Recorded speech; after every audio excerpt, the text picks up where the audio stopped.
El rostro, las manos y parte de los antebrazos estaban descubiertos. La cabeza estaba inclinada a la izquierda, el rostro era de un blanco pálido. La piel, pegada a los músculos, y los músculos pegados a los huesos. Los párpados, hundidos, cubrían los ojos. La boca, ligeramente abierta, dejaba ver los dientes todavía juntos. Las manos, cruzadas sobre el pecho y perfectamente conservadas junto con las uñas, apretaban un rosario comido por el óxido. En los antebrazos se veía el relieve de las venas. Los pies, como las manos, habían conservado totalmente las uñas. Cuerpo apergaminado, rígido y sonoro en todas sus partes. Se constató que el cabello, corto, estaba aún en el cráneo y unido al cuero cabelludo, las orejas estaban en perfecto estado de conservación.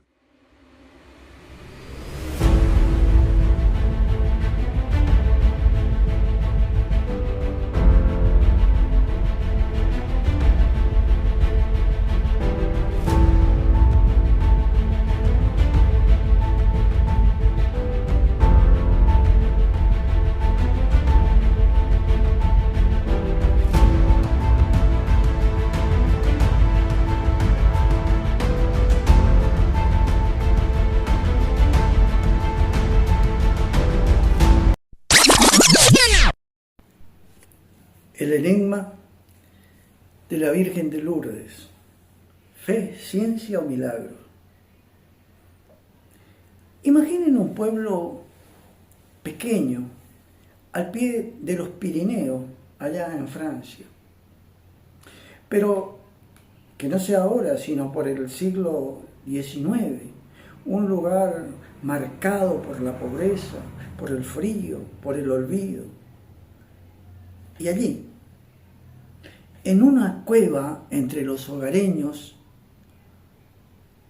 en una cueva que se usaba para arrojar basura y llevar a los cerdos, ocurrió algo que desafiaría a la ciencia, a la política y, ¿por qué no, a la religión? Y para siempre. No fue un rey de esa época, no fue un sabio tampoco que lo presenció. Fue una niña de solamente 14 años, asmática y analfabeta, llamada Bernardita Soubirous.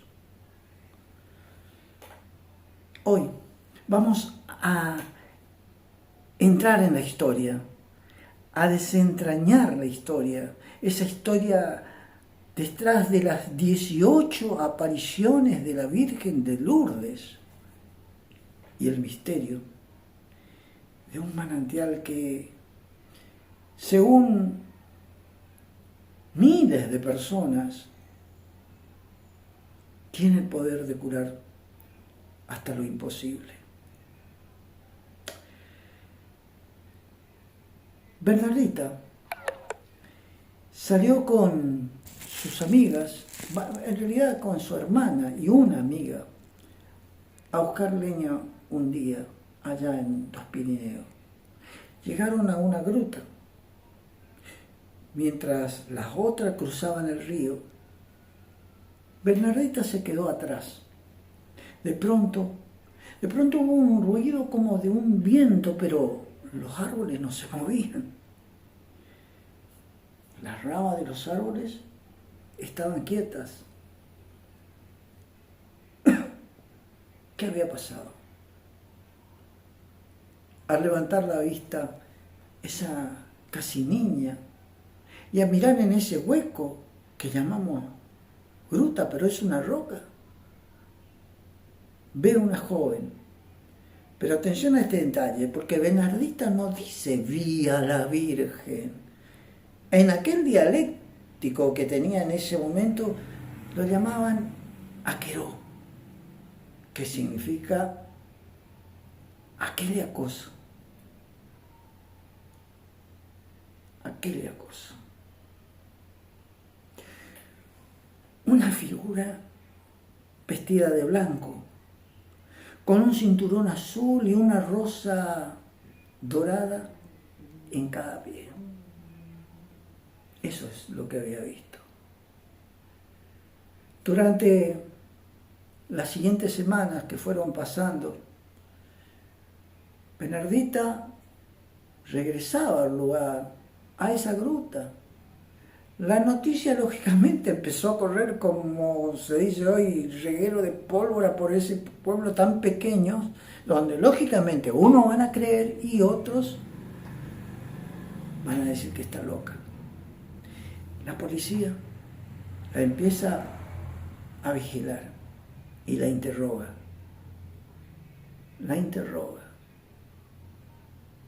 La confunden con una niña, pero esta niña no se confunde ni una vez de su relato. Es una niña pobre, de aquel estado francés que no estaba en buenas condiciones.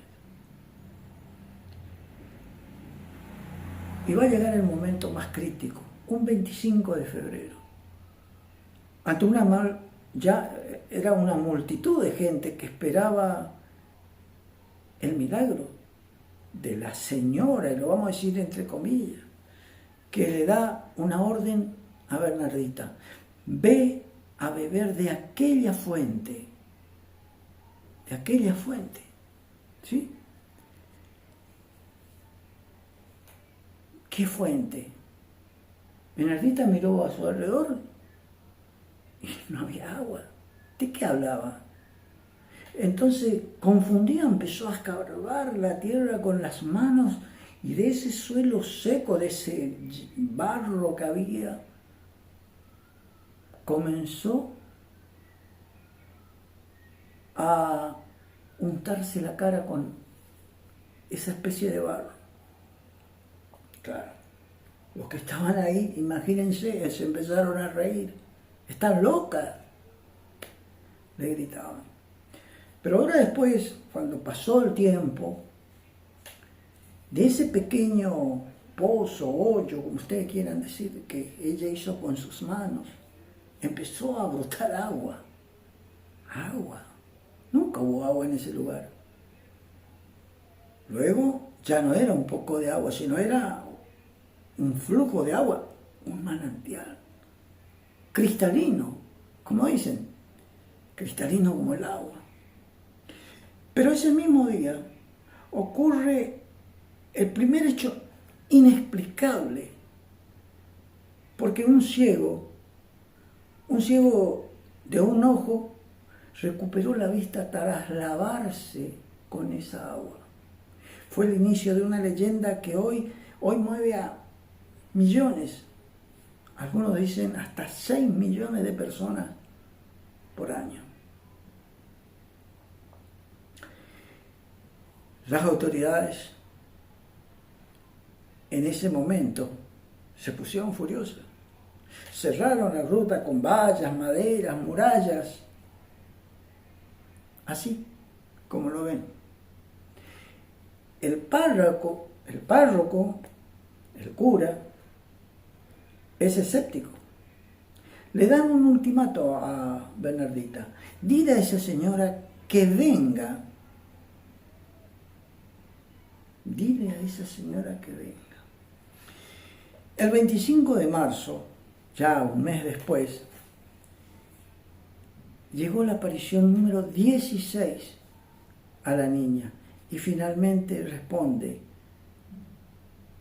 yo soy la Inmaculada Concepción, le dice a Bernardita. Y aquí es donde esta historia se pone interesante. Solo 4 años antes, el Papa había declarado el dogma de la Inmaculada Concepción de Bernardita. La Inmaculada Concepción de Bernardita. Ella no sabía leer ni escribir. Apenas siguió a catequesis, pero no podía reconocer los términos geológicos, teológicos tan complejos. Para el párroco y la iglesia de ese lugar, esa fue la prueba definitiva. La prueba definitiva. Pero, ¿qué dice la ciencia? La ciencia, ¿qué dice? Porque, ¿cómo puede ser que se aparezca alguien? A diferencia de otros lugares sagrados, en Lourdes existe lo que se llama el comité médico, o sea, científicos médicos. Es una oficina donde los médicos de todas las nacionalidades y religiones, incluso de otras y ateos, analizan los casos de curación. Están para eso. Están para eso. Pero el proceso es muy riguroso, muy estricto. No pasa a cualquiera. Para una curación, para que se considere así milagrosa, debe cumplir con ciertos criterios. La enfermedad debe ser una enfermedad grave, incurable,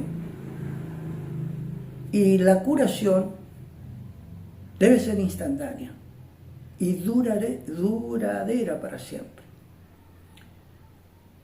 No hay entonces una explicación posible a esos milagros. Se habían hecho más de 7.000 casos o expedientes, por así decirlo, ¿no? Y solo 70 pasaron ese filtro científico exigente. 70 casos, donde la medicina moderna, tuvo que decir: no tenemos ni idea de cómo pasó esto. Bernardita nunca había buscado la fama ni el dinero. Al contrario, se retiró a un convento, dejó de la figura pública y murió muy joven, a los 35 años. Hoy, ustedes lo vieron, su cuerpo permanece incorrupto y está expuesto en una urna de cristal, como lo vieron al principio. Creer o reventar. Pero Lourdes no es solamente un lugar de religión, es un lugar donde la esperanza parece ganarle la batalla al dolor, ya sea el dolor, ya sea por la fe, por el poder de la mente o por algo que no comprendemos. Lo cierto es que la gruta sigue siendo uno de los puntos más magnéticos del planeta, allá en los Pirineos de Francia. ¿Y ustedes qué creen? ¿Qué creen de estos 70 milagros? ¿Prueba algo? ¿Y la ciencia? Aún no se ha encontrado explicación. Es el caso, uno de los casos más emblemáticos de la religión que existió en la historia de nuestro mundo. Hasta la próxima.